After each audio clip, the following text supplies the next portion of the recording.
이사야서 43장 26절 말씀에 너는 나에게 기억이 나게 하라. 너는 나에게 기억이 나게 하라. 우리가 함께 변론하자. 너는 말하여 네가 의로움을 나타내라. 이렇게 말씀하십니다. 너는 나에게 기억이 나게 하라. 우리가 신앙생활 하면서 때로는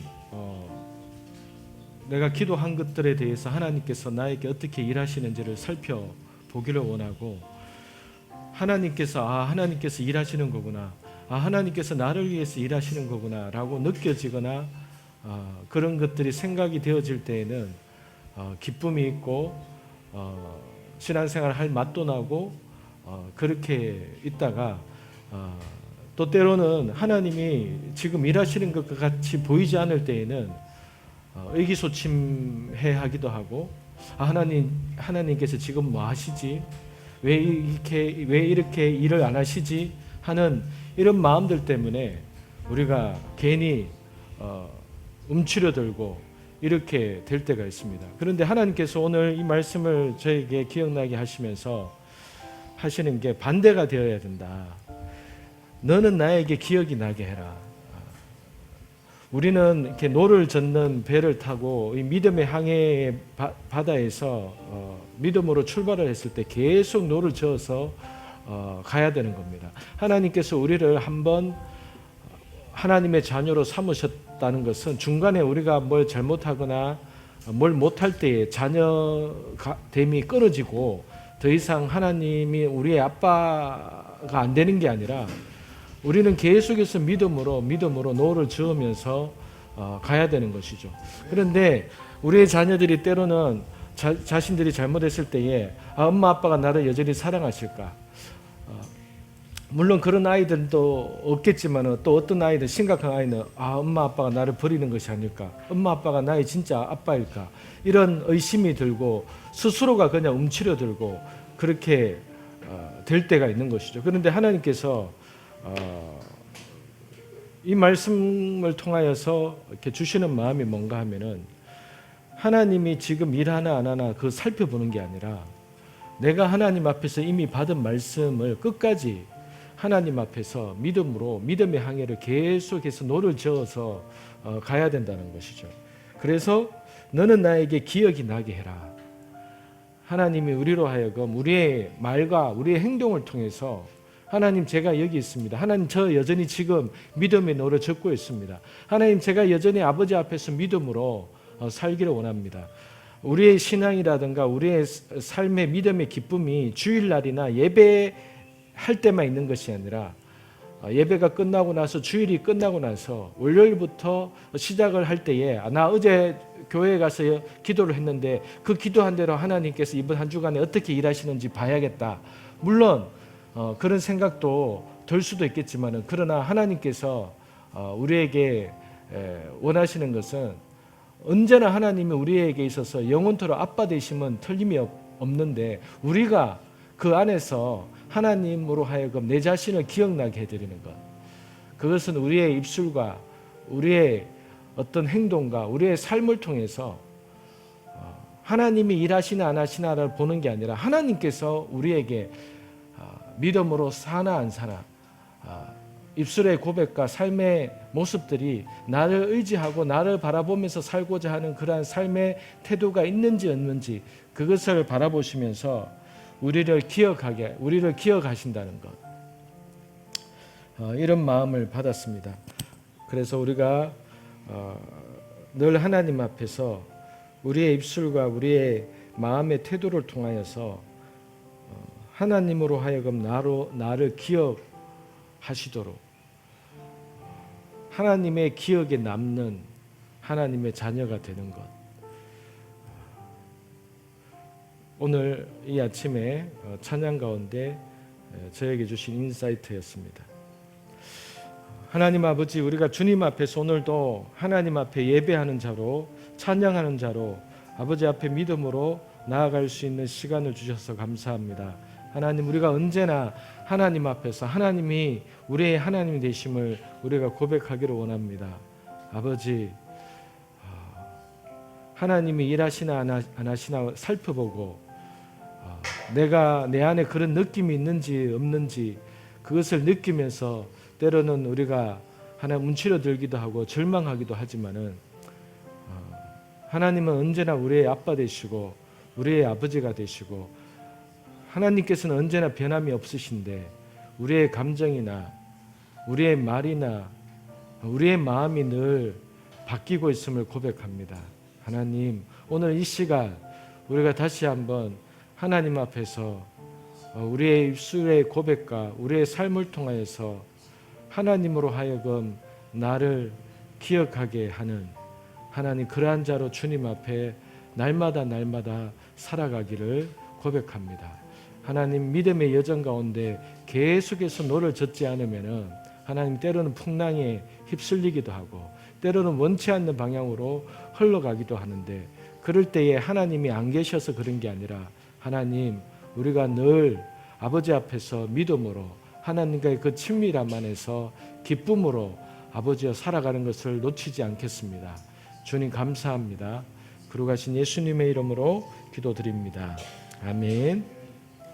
오늘부터는 고린도 후서 말씀을 보도록 하겠습니다. 고린도 후서를 보도록 하겠습니다. 고린도 후서 1장입니다.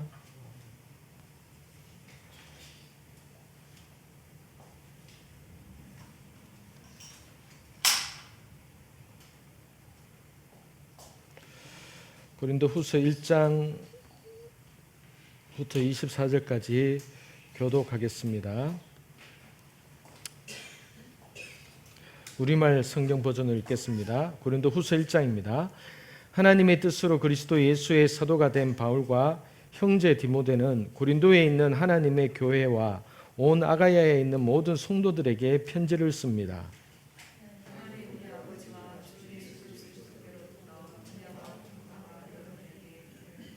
하나님 곧 우리 주 예수 그리스도의 아버지, 자비의 아버지, 모든 위로의 하나님께서는 찬양 받으실 분입니다.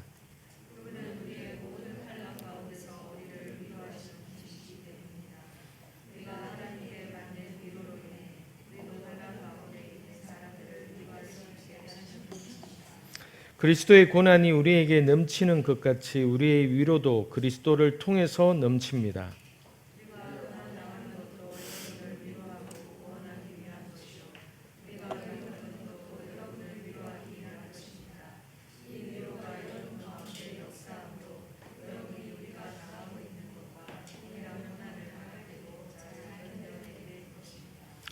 여러분에 대한 우리의 소망은 굳건합니다. 여러분이 고난에 함께 참여하는 것처럼 위로에도 함께 참여하는 것을 우리는 알고 있습니다.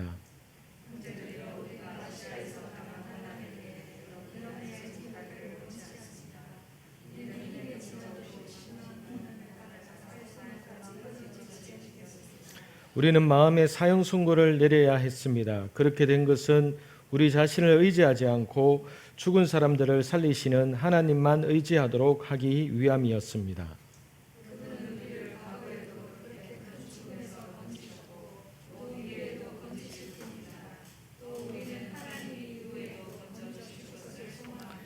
여러분도 우리를 위해 기도로 협력해 주십시오. 이는 많은 사람의 기도로 우리가 받은 은사로 인해 우리 때문에 많은 사람이 하나님께 감사하게 하려는 것입니다.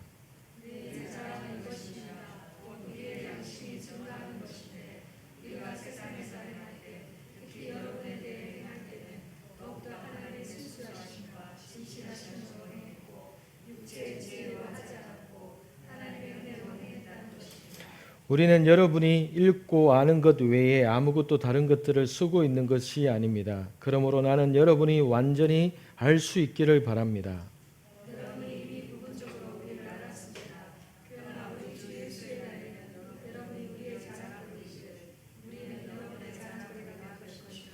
나는 이런 확신이 있으므로 먼저 여러분에게 가기를 원했습니다. 이는 여러분으로 하여금 다시 두 번째 은혜를 받게 하기 위함입니다.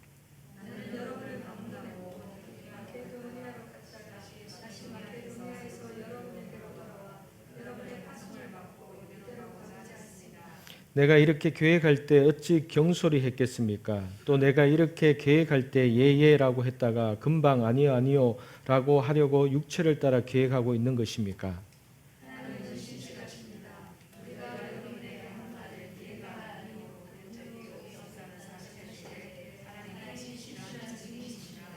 우리 곧 나와 실루아노와 디모데를 통해서 여러분 가운데 전파된 하나님의 아들 예수 그리스도는 예가 아니요로 된 적이 없습니다. 그 안에는 오직 예만 있을 뿐입니다.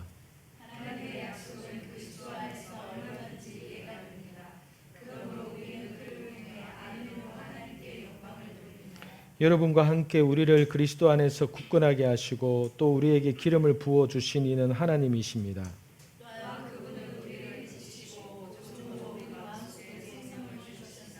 내가 내 목숨을 걸고 하나님을 증인으로 모시고 말하는데 내가 더 이상 고린도로 가지 않은 것은 여러분을 아끼기 때문입니다.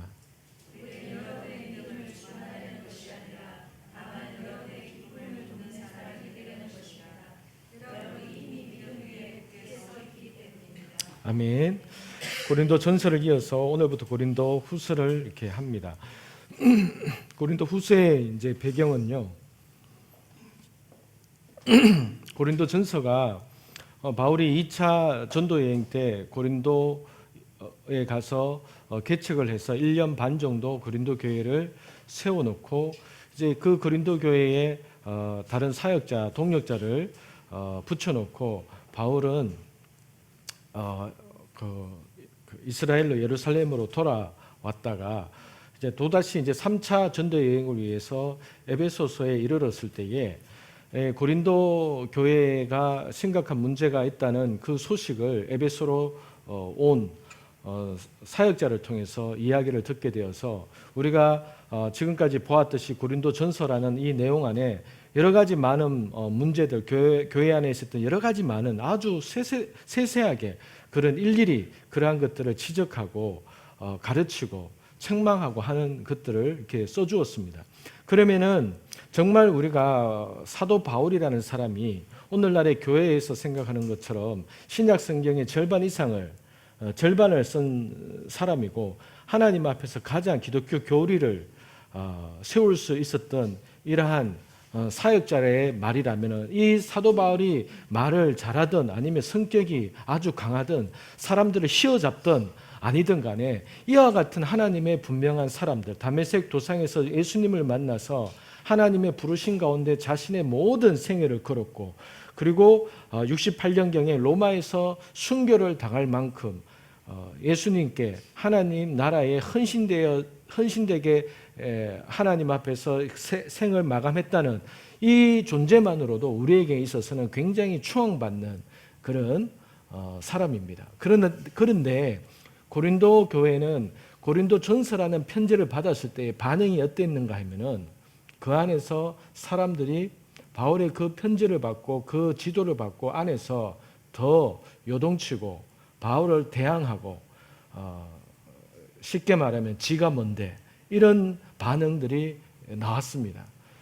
그리고 끊임없이 바울을 괴롭혔던 게 예수님의 사도라고 했을 때는 두 종류로 나뉘었는데 예수님과 함께 예수님과 음성을 듣고 예수님과 같이 생활했던 사도가 있는 반면에 예수님의 사후에 사람들에 의해서 기도하다가 세워지거나 아니면은 바울은 개인적으로 주님을 체험해서 주님의 명령에 의해서 사도가 되었지만 어쨌든 사도 바울은 예수님의 생전에 예수님과 함께 있지 못했던 사도였습니다. 그렇기 때문에 이 바울에 대해서 끊임없는 공격과 평가 절하가 무엇이 있는가 하면 사도 중에서도 1등급 사도가 있고 2등급 사도가 있다는 것이죠.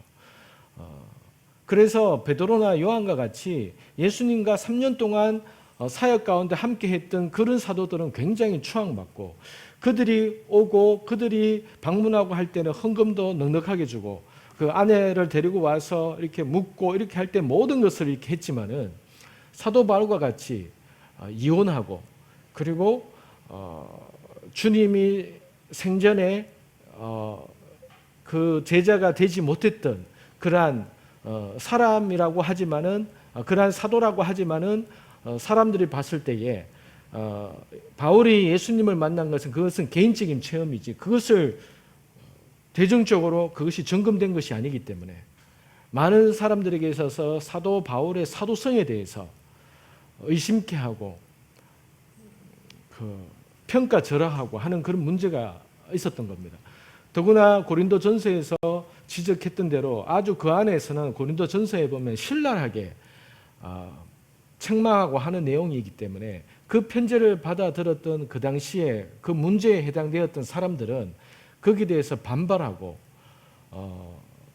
바울에 대해서 대적하고 인신공격하고 하는 일들이 일어났던 겁니다. 그래서 고린도후서가 쓰여지기 전에 고린도후서에 보면 그런 내용이 잠깐 나오는데 내가 이미 너에게 일러준 편지라고 했을 때 그 편지가 고린도전서를 얘기하는 게 아니라 고린도전서가 전달되고 나서 그리고 고린도전서 16장에 보면은 내가 이 편지를 전해주는 사람도 있고 그리고 내가 디모데를 미리 보낸다 이런 표현도 있었듯이 디모데가 그곳에 가서 고린도전서를 읽은 고린도 교회의 반응을 듣고 바울에게 급히 달려와서 바울이 마케도나로 떠나기 전에 바울에게 급히 달려와서 큰일 났다. 당신의 그 편지를 읽고 나서도 여전히 사람들이 거기에 대해서 회개하거나 거기에 대해서 반응하거나 순종하려고 하는 태도가 아니라 당신에 대해서 계속해서 대적을 한다. 이런 내용을 듣게 된 겁니다.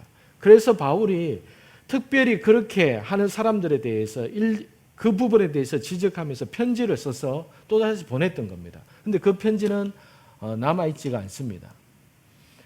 그리고 나서 그 편지를 전해주었을 때 그 편지에 해당하는 사람들이 회개하고 그리고 교회가 어느 정도 회개하는 모습이 일어났던 겁니다.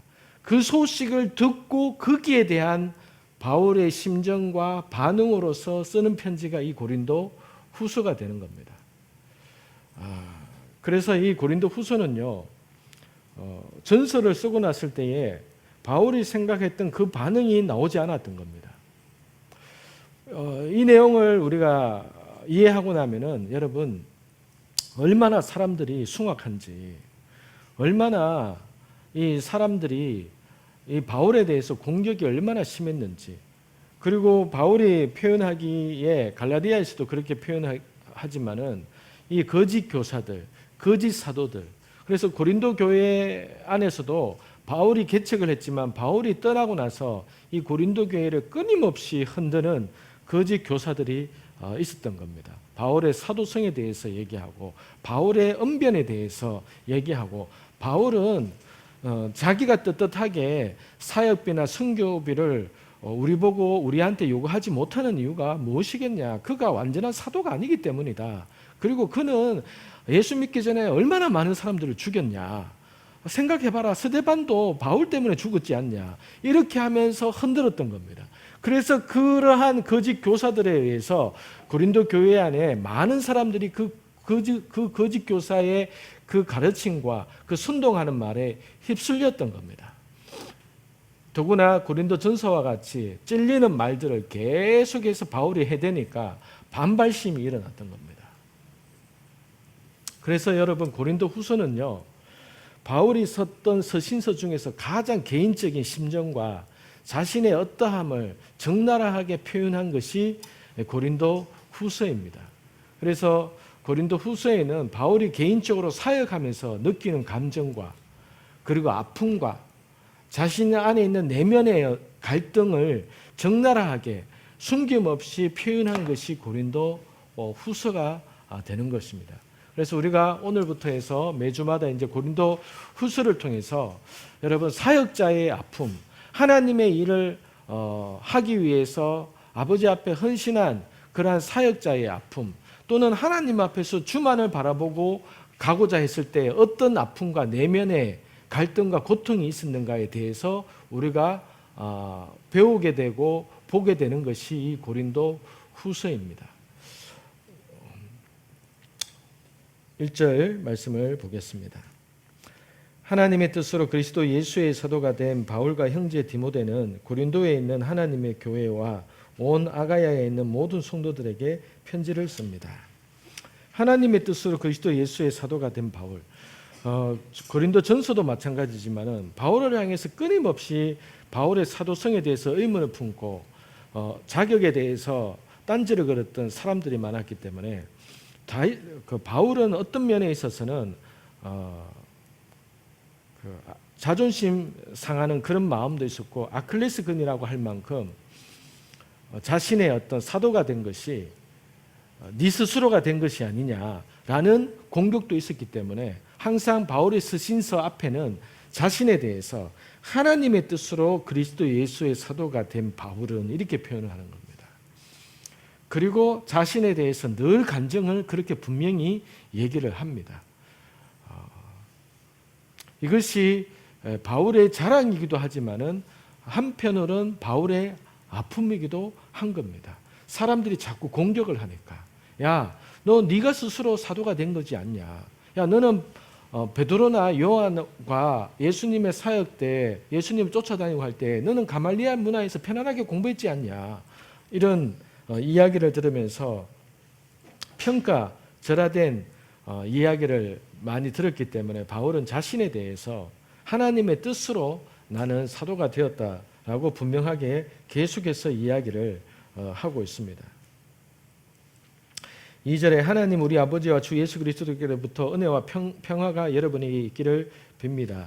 그래서 바울의 서신 안에서는 늘 이 평강이 있기를 바란다라는 이 말을 늘 하고 있습니다. 우리의 삶에 있어서 우리가 모든 것에 있어서 내가 지금 하나님 앞에서 제대로 가고 있는지 못 가고 있는지에 대한 판단의 척도 가운데 하나가 내 마음 안에 평강이 있는지. 그래서 바울은 늘 여러분에게 평강이 있기를 원합니다. 원수 마귀가 늘 공격의 첫 번째가 우리의 마음의 평강을 깨뜨리게 해서 실수하게 하고 엉뚱한 길로 가게 하고 불안한 가운데 속에서 뭐를 선택하게 만들고 그렇게 하기 때문에 제일 우리가 점검해야 될 게 뭔가 하면은 내가 왜 내 마음에 지금 평강이 없을까? 내가 아침에 일어나는데 왜 마음이 불안하지? 이상하네 이렇게 넘어갈 게 아니라 내 마음이 왜 불안한지 하나님 앞에 하나님 내 마음이 왜 불안합니까? 이렇게 점검을 해보고 물어보면은 내 마음이 왜 불안한지 내가 왜 지금 평강을 잃어버렸는지를 알게 되는 것입니다.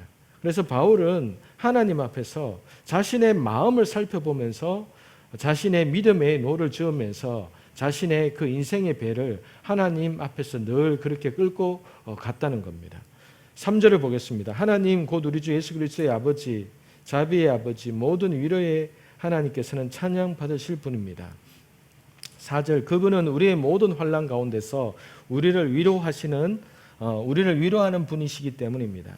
우리가 하나님께 받는 위로로 인해 우리도 환난 가운데 있는 사람들을 위로할 수 있게 하시는 분이십니다. 환난에 대해서 이야기를 하면서 바울이 자신이 지금 어떠한 마음의 환난과 고통 가운데 있는지에 대해서 이제 이야기를 시작을 합니다. 여러분 세상 사람들은 이 환난에 대해서는 너무나도 고난과 환난이라는 그 단어를 그 상황을 너무나도 싫어하죠. 사람이라면 다 마찬가지죠. 그래서 안 믿는 사람들은 환난을 싫어합니다. 우리도 역시 마찬가지입니다. 환난이라는 단어를 모두가 싫어합니다. 고난과 환난은 우리는 다 피해가고 싶고 만약에 그 가운데 있다면은 어떤 인생의 실패자처럼 우리는 사람들은 모두가 느낍니다. 환난을 피하고 싶지만은 어쩔 수 없이 환난 가운데 있을 때에는 세상 사람들은 기운이 빠지고 인생의 실패자처럼 느껴지고 세상의 판단과 평가도 그렇게 합니다. 고통과 환난 가운데 있을 때에는 대부분의 사람들이 저 부분에 있어서 실패한 사람처럼 사업에 실패든지 간에 가정에 어떤 어려움이든 간에 어떤 환난과 고통 가운데 있을 때는 그것이 세상 사람들에게 있어서는 하나의 어떤 실패의 경험, 내가 경험하지 말아야 될 고난인 것처럼 실패인 것처럼 그렇게 해석될 수밖에 없습니다. 세상 사람들에게 있어서는. 그런데 우리가 오늘 이 고린도 후서 1장을 통해서 그러면 하나님 앞에서 살아가는 우리에게 있어서 이 환난이라는 것이 세상 사람들이 생각하는 평가하는 것과 같은 똑같은 마음으로 우리가 이 환난과 고난을 바라봐야 되는 것인가? 그렇지 않다고 이렇게 얘기를 하는 부분이죠. 이 고린도 후서 1장에서는 세상 사람들은 환난과 고난이 하나의 실패로 인식이 되어지지만은 하나님 앞에서는 꼭 그렇게만 해석이 되어지는 것이 아니라는 것이죠. 그러면 오늘 이 시간을 통해서 환난과 고난에 대해서 하나님은 우리에게 어떠한 해석을 가지기를 원하시는지, 우리가 환난과 고난에 대해서 어떻게 이해하기를 원하시는지, 오늘 저와 여러분들에게 있어서 우리의 인생 가운데 속에서 환난과 고난을 대하는 우리의 마음 자세, 태도에 대해서 하나님께서 말씀하실 겁니다. 그 4절에 보면은 그분은 우리의 모든 환난 가운데서 우리를 위로하시는 분이십니다. 세상 사람들은 환난과 고통 가운데 있을 때는 어떤 사람의 위로 그리고 사람의 도움 밖에 받을 수 없고, 그리고 최근에 어떤 지금 한참 유튜브나 뉴스에서 이슈가 되고 있는 그 자녀를 잃은 그 아버지의 아픔, 무엇으로 위로가 되겠습니까? 그게 무엇으로 위로가 되겠습니까? 그렇게 해서 예를 들어서 제가 아버지라도 이 상황에 대해서 알고 싶죠. 왜 내 아들이 그렇게 죽었어야 했는지 무지 알고 싶을 겁니다. 그렇게 해서 그렇게 잘 해결되기를 저도 바랍니다. 그런데 다른 한편으로는 그러면 그게 의문이 풀리면은 아버지 안에 슬픔과 좌절과 절망이 해결이 되는 것인가? 그게 어떻게 위로가 되겠습니까? 어떠한 것도 이미 벌어진 그 일들 앞에서 어떠한 것도 위로가 될 수 없는 것이죠. 어떠한 것도 위로가 될 수 없죠. 무엇으로 위로할 수 있겠습니까? 무엇으로? 세상 사람들에게 있어서는 그와 같은 일을 당했을 때는 정말로 모든 것을 포기하고 싶은 만큼의 절망과 좌절과, 차라리 부모의 심정으로선 차라리 내가 죽을 걸, 아들 살려주고 차라리 내가 죽었으면 좋겠다, 이런 심정을 느끼겠죠. 여기까지가 세상 사람들이 이해할 수 없는 고난과 절망 앞에서 가질 수 있는 태도인 것이죠. 그들에게 있어서는 그 상황을 시간이라는 약밖에 없는 것이죠. 시간이 지나면 서서히 그 기억과 그 고통이 잊혀지겠지만 어쨌든 어떠한 말이나 어떠한 것으로도 이미 벌어진 그 일들 앞에 그것을 전화위복을 시키거나 그 상실된 마음을 위로할 수 있는 그 어떠한 것이 없는 것이죠. 그런데 하나님께서는 바울을 통해서 뭐라고 말씀하시는가 하면은 그분은 우리의 모든 환난 가운데 속에서 우리를 위로하시는 분이십니다. 크리스찬들도 우리들도 마찬가지로 우리도 고난과 환난에 대해서 아무리 어떤 의미가 있고 목적이 있다 할지라도 우리는 그것이 달갑게 여기지지 않습니다.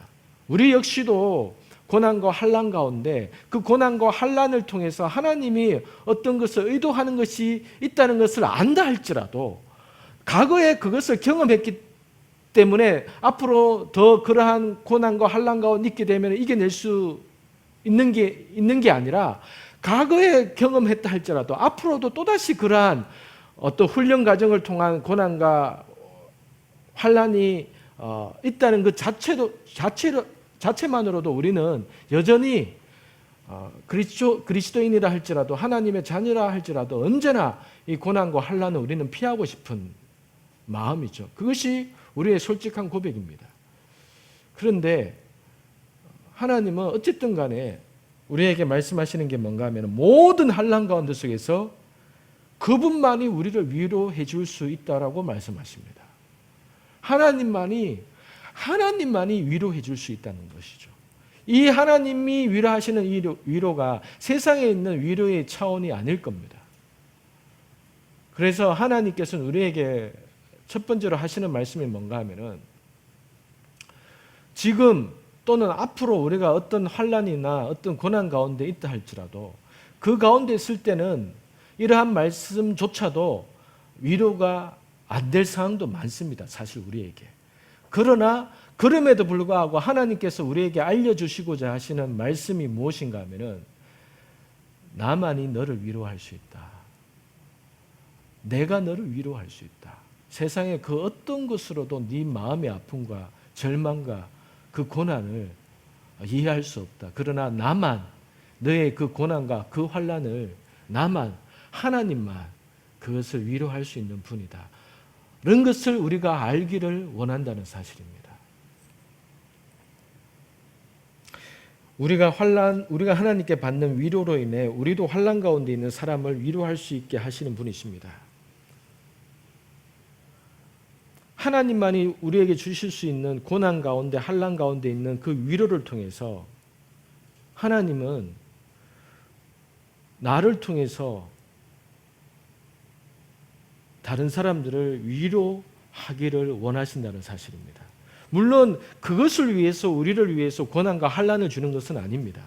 그러나 어쨌든 고난과 환난을 통해서 하나님의 위로를 받은 사람들은 그 사람만이 그 하나님의 위로를 경험한 사람만이 또 다른 사람에게 나와 똑같은 어떤 케이스를 밟고 있는 사람에게 내가 해줄 수 있는 말이 있다는 것입니다.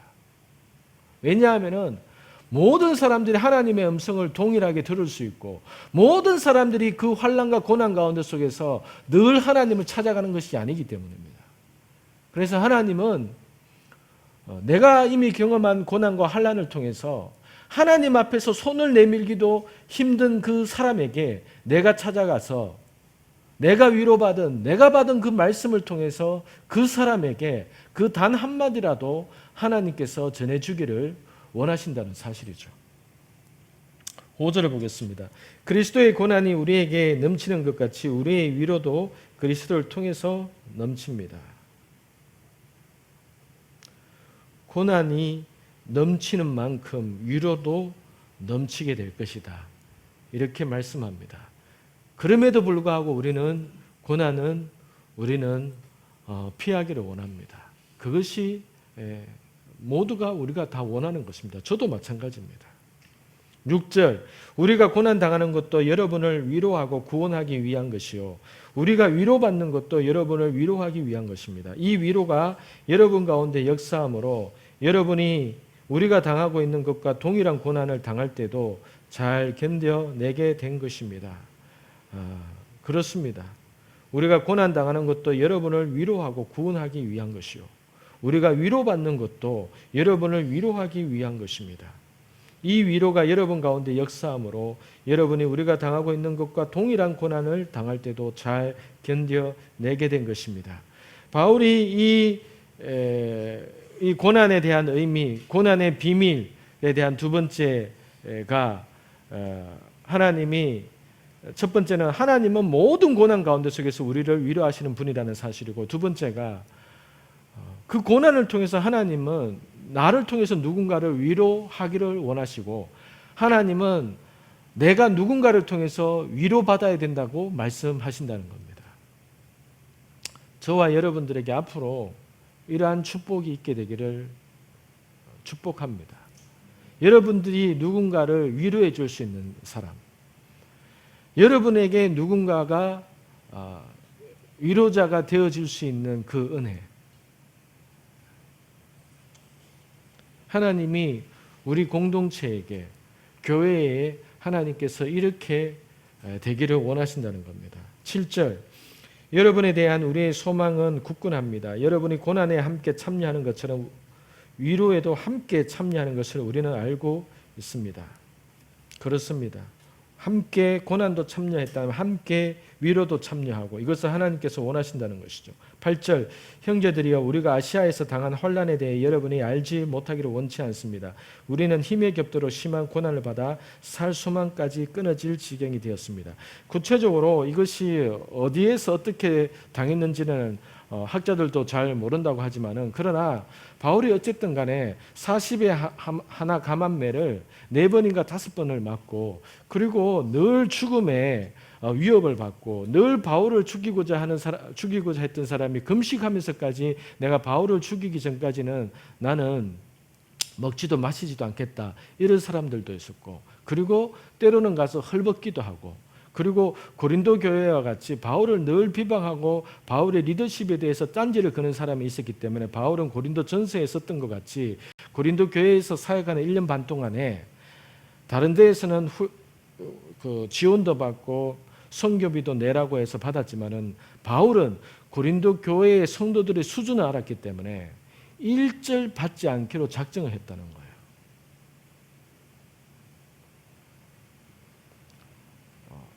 알르니 내가 죽지 하는 심정으로 아마 그랬을 것 같아요. 그러니까 그런 것도 바울에게 있어서는 하나의 아픔이고 자존심 상하는 것이고, 하나님 제가 꼭 이렇게 사역을 해야 됩니까? 이런 마음을 받게 되는 것이고, 내가 주의 일을 하면서 내가 왜 이렇게 이런 대접을 받아야 되나, 이런 마음을 느끼는 것이고, 그런데 심정으로는 살 소망까지, 죽고 싶은 심정에까지 처했다고 이렇게 얘기를 합니다. 여러분, 이것이 뭐 먹을 게 없어서 그렇겠습니까? 재정 때문에 그렇겠습니까? 무엇 때문에 그렇겠습니까? 아마 제가 예상하기로는 예수 안 믿는 사람으로 인한 고통이라기보다는 자신을 향해서 비방하는 믿는 유대인들, 자신의 리더십에 대해서 끊임없이 흔드는 그 율법주의자들,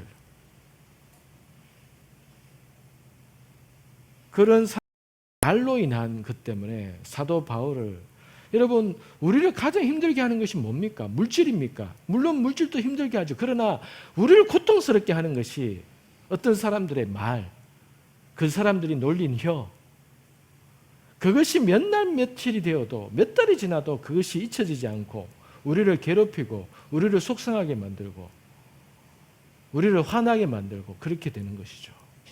그러니까 바울도 살 소망이 끊어지게 될 정도까지 갔다는 것은 사람의 말로 인한 상처가 바울도 심했던 겁니다. 9절, 우리는 마음의 사형 선고를 내려야 했습니다. 그렇게 된 것은 우리 자신을 의지하지 않고 죽은 사람들을 살리시는 하나님만 의지하도록 하기 위함이었습니다. 우리는 마음으로 나는 죽고 싶다, 나는 죽었다, 내가 이렇게 살아서 뭐 하겠냐, 이런 심정까지 바울이 갔다는 것이죠.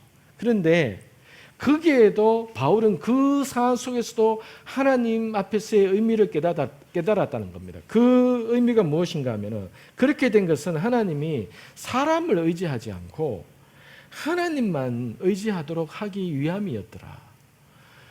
결국은 내가 죽어야, 내 모든 것이 죽어야 하나님만 바라보게 되더라. 이 고백을 한다는 것이죠. 여기까지 가기가 여러분 쉽지가 않습니다. 사람은 말이 그렇지, 하나님은 우리로 하여금 내 자신을 의지하지 않고 하나님만을 의지하도록 이런 고난과 환난까지도 하나님은 이용하신다는 거예요. 하나님은 그것을 사용하셔서, 고난과 환난이라는 환경을 사용하셔서 하나님은 우리가 하나님만 바라보게 하시는 그 목적도 있다는 겁니다. 환난과 고난의 그 의미가, 그 비밀이. 잠언 3장 5절과 6절에 이런 말씀이 있습니다. 너는 마음을 다하여 여호와를 신뢰하고 내 명철을 의지하지 말라. 너는 범사의 그를 인정하라. 그리하면 너의 길을 지도하시리라. 너는 네 명철을 의지하지 말라. 너는 범사의 모든 것에 있어서 하나님을 인정해라. 그러면은 너의 길을 그때부터 하나님께서 지도하게 될 것이다. 네 삶 가운데 하나님을 얼마나 인정하냐. 너 어떤 부분에 있어서는 인정 안 하고 싶지 않냐. 하나님 이건 내가 알아서 할게요, 이러고 있지 않냐. 하나님 이것만은 터치하지 마세요, 이건 내가 알아서 할게요.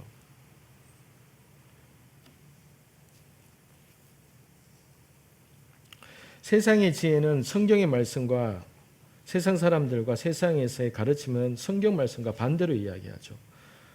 이런 코로나 시대일수록 우리에게 정신 바짝 차리게 하고 우리의 마음에 있는, 정말로 심사숙고해서 우리의 마음을 따라서 하라고 하고, 철저하게 아무도 믿을 수 없는 세상이기 때문에 네 자신만을 믿어라, 이렇게 얘기하고 내면의 힘을 길러라고 얘기를 하고, 그러다가 정말로 더 비참한 상황으로 내몰리게 되었을 때 우리는 나의 지식과 나의 힘과 그리고 모든 내가 더 할 수 있다는 그러한 자신감마저도 잃게 되었을 때에 모든 것이 더 이상 안 되는구나라는 상황이 왔을 때에 비로소 우리는 겨우겨우 어쩔 수 없이 하나님만 바라보게 되는 그 상황에 들어가게 되는 것이죠. 근데 그것도 결국은 은혜인 거죠. 그것도 결국은. 우리의 힘이 다 빠졌을 때에 하나님의 힘과 지혜가 고통과 절망 중에서 우리에게 부어지기 시작하는 것이죠. 우리의 힘이 다 빠졌을 때에. 그런데 여러분 그러므로 감사하게도 여러분 우리에게 지금 있는 고통은요, 우리를 향한 하나님의 최종적인 계획이 아니라는 겁니다. 현재 또는 앞으로 우리가 경험하게 될 어떤 환난이나 지금 내가 어떤 어려운 가운데 있는 그것이 하나님의 최종적인 목적이 아니라는 겁니다. 눈물의 선지자라고 불렸던 예레미야는 얼마나 많이 울었으면 눈물의 선지자라고 했을까요? 그 눈물의 선지자가 예레미야가 늘 주변 사람들한테 말씀만 전하면은 네 그거 하나님의 음성 맞냐? 언제 하나님이 너에게 그렇게 말씀하냐? 니까짓 게 무슨 하나님의 말씀이라고 안 닥칠래? 하면서 막 괴롭히죠. 두들겨 패죠. 죽이려고 하죠. 그런 상황에서도 계속 하나님의 말씀이 예레미야에게 주어졌을 때에 그 당시에 예레미야의 말을 들은 사람은 거의 없었습니다. 예레미야의 말을 들었다면 이스라엘 백성들이 회개했겠죠. 그런데 듣지를 않았습니다. 사람들한테 거부를 당하죠. 사람들한테 멸시를 당하죠. 그래서 그는 예레미야는 하나님 나한테 왜 이러세요 하면서 울 수밖에 없었던 것이죠. 그런데 예레미야가 그렇게 울면서 그 심정으로 썼던 예레미야서 29장 11절 말씀에 보면은요, 여호와의 말씀이니라 너희를 향한 나의 생각을 내가 아나니 평안이요 재앙이 아니리니 너희에게 미래와 희망을 주는 것이니라. 눈물의 선지자를 통해서 하나님께서 하시는 말씀이 그 말 안 듣고 회개하지 않는 여전히 반항하고 있는 이스라엘 백성을 향해서 하나님께서 예레미야를 통해서 하시는 말씀이 너희를 향한 나의 계획이 평안이지 재앙이 아니다. 이렇게 말씀하고 있다는 겁니다. 너희에게 미래와 희망을 주려고 하는 것이 나의 목적이다. 지금에 있는 고난과 환난이 그것이 목적이 아니다. 너희에게 희망과 미래를 주기 위함이다. 나만 바라봐라. 나만 바라봐라. 그 메시지가 있는 것이었죠. 10절 그분은 우리를 과거에도 그렇게 큰 죽음에서 건지셨고 미래에도 건지실 분입니다. 또 우리는 하나님이 이후에도 건져주실 것을 소망합니다. 여러분, 사도 바울이 가졌던 환난 가운데 고난 가운데 자신이 가졌던 태도는 뭔가 하면 소망을 품었다는 겁니다. 소망을. 뭐냐 하면은 내 과거에도 그러셨던 하나님이 지금도 그러실 것이고 앞으로 그러실 거라는 소망을 나는 품었다. 내 마음의 사형 선고를 내릴 만큼 나는 죽고 싶은 마음이었고 절망감에 빠져 있었지만 그러나 한편으로는 그 속에서도 나는 소망을 품었다. 소망. 모든 고난 가운데 속에서 위로를 나의 이 모든 고난을 아시는 분은 아버지 한 분뿐이라는 것을 나는 알고 있었기 때문에 그분의 뜻과 목적 가운데 속에서 이것이 아버지의 뜻을 이루실 그 때가 있겠지 하는 그 소망을 품었다는 겁니다. 그래서 여러분 시간이 약이기도 하지만은 때로는 너무 고난과 절망이 극심할 때는 어떤 사람들의 말도 위로가 되지 않습니다. 그런데 자기 스스로가 가질 수 있는 소망, 하나님을 바라보는 그 눈, 그것이 절망과 힘든 상황에서 새 힘을 얻게 하는 출발이 된다는 겁니다. 소망. 하나님을 향한 소망, 하나님을 향한 소망, 아버지께서 하실 거라는 그 막연한 소망, 그것이 나중에 믿음으로 바뀌게 되고 그 믿음이 나중에 확신으로 바뀌게 되고 그것이 나에게 경험으로 간증으로 변하게 될 것입니다. 12절 11절 여러분도 우리를 위해 기도로 협력해 주십시오. 이는 많은 사람의 기도로 우리가 받은 은사로 인해 우리 때문에 많은 사람이 하나님께 감사하게 하려는 것입니다. 협력해서 기도해 주십시오. 이렇게 표현하고 있습니다. 12절 우리의 자랑은 이것입니다. 곧 우리의 양심이 증언하는 것인데 우리가 세상에서 행할 때 특히 여러분에 대해 행할 때는 더욱더 하나님의 순수하심과 진실하심으로 행했고 육체의 지혜대로 하지 않았고 하나님의 은혜로 행했다는 것입니다. 13절 우리는 여러분이 읽고 아는 것 외에 아무것도 다른 것들을 쓰고 있는 것이 아닙니다. 그러므로 나는 여러분이 완전히 알 수 있기를 바랍니다. 여러분 이 말을 12절부터는 이 말을 왜 하는가 하면은 자신을 향한 비방, 자신을 향한 공격에 대해서 바울이 얘기를 하고자 하는 겁니다. 무슨 비방이냐 하면은 뒤에 나옵니다. 14절 여러분이 이미 부분적으로 우리를 알았습니다. 그러나 우리 주 예수의 날에는 여러분이 우리의 자랑거리이듯 우리는 여러분의 자랑거리가 될 것입니다. 나는 여러분에게 있어서 비난받을 행동이나 일을 하지 않았다. 여러분이 내 사정과 아버지의 뜻을 알게 되면 여러분은 나를 자랑스러워하게 될 것이다. 이런 확신이 있는 겁니다. 15절 나는 이런 확신이 있으므로 먼저 여러분에게 가기를 원했습니다. 이는 여러분으로 하여금 다시 두 번째 은혜를 받게 하기 위함입니다. 나는 여러분을 방문하고 마게도니아로 갔다가 다시 마게도니아에서 여러분에게 돌아와 여러분의 파송을 받고 유대로 가고자 했습니다.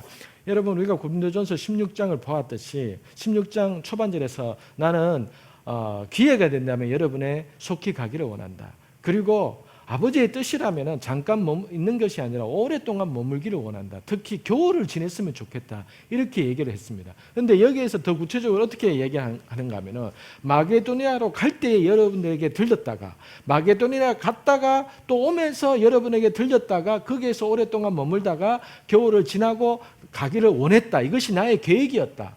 하나님 앞에 소망하는 나의 마음이었다. 이렇게 얘기를 합니다. 17절 내가 이렇게 계획할 때 어찌 경솔히 행했겠습니까? 또 내가 이렇게 계획할 때 예라고 했다가 금방 아니요라고 하려고 육체를 따라 계획하고 있는 것입니까?